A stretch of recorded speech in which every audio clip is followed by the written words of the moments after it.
Hello and welcome to the Present Truth Podcast. Today is Monday the 5th of August. I'm Derek and I'd like to share a little of what has been going on in Present Truth Ministries. Our news, our testimonies, our goals and our vision. This week is the 1-year anniversary of the podcast. 1 year ago I started sharing what we are doing at Present Truth. Since that time we've had some wonderful answers to prayer. We've witnessed prisoners released from death sentence, healings taking place in the most terrible situations, wonderful testimonies of God providing money just in time to meet needs, and most importantly, people receiving Jesus Christ as their personal Saviour. God is unchanging and His Word is just as good now as it ever has been. Now, some of the most outstanding testimonies in the past year have been things that I still can't share with you.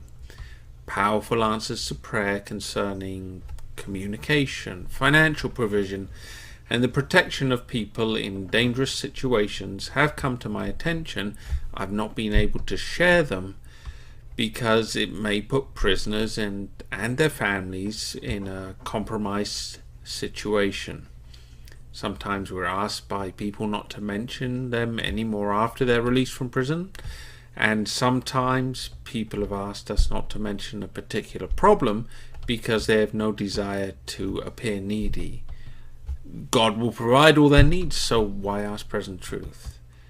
We believe this is also a wonderful testimony, especially when money has come in at the same time for those very needs people have not shared until after the provision is already there.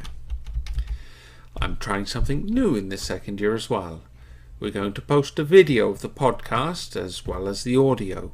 So if you would like to see what this podcast looks like, you'll find it on our website. The audio release will continue, more or less unchanged, but if you'd like to see photos of those people we're praying for and maps of the places they live, please feel free to check out the video. I've also been able to get a new email address for this second year. And so, on to the news. We are still praying for Brother Benham and his family.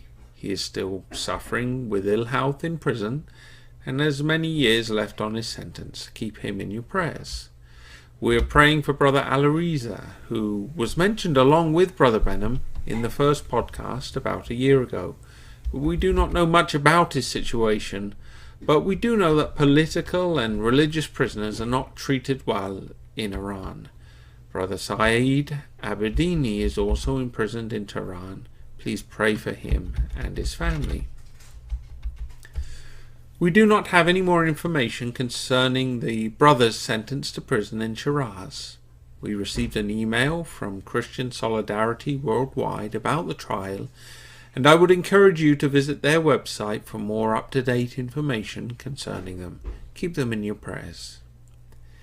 In the past year, we at Present Truth have been able, with your help, to buy many Bibles to put into the hands of Muslims as a witnessing tool. We know that the Word of God is powerful, and we know that many Muslims have come to salvation just by reading about Jesus Christ. I appreciate each one of you that have donated your money to this in the past year and encourage you to continue to do so. We work with missionary brothers to reach out to souls that are lost all over the Middle East. In Pakistan, we are praying for Sister Asiya Bibi and her family. She has been sentenced to death on false charges of blasphemy. Her family are in hiding. Please pray that the Lord delivers her and restores her to her family. We've received donations for the brothers in Lahore who are rebuilding and restoring the losses they suffered in the arson attack on their outreach office. Pray for them and keep supporting them in the Lord. And thank you for your support and for listening to me in the past year. To be honest, I don't hear much feedback from you unless I make a mistake or miss a week. This has happened 2 or 3 times in the past year. Hopefully, the coming year will go a lot smoother and the Lord will continue to provide news, testimonies, and blessings for us all. Thank you for taking the time to listen to this podcast. We at Present Truth trust you will be inspired to prayer for these things we have presented. If you would like any more information on any of these matters, please visit our website at presenttruthmn.com or email me at the new email, derek@presenttruthmn.com. God bless you, and may God bless each person we have mentioned in this podcast over the past year.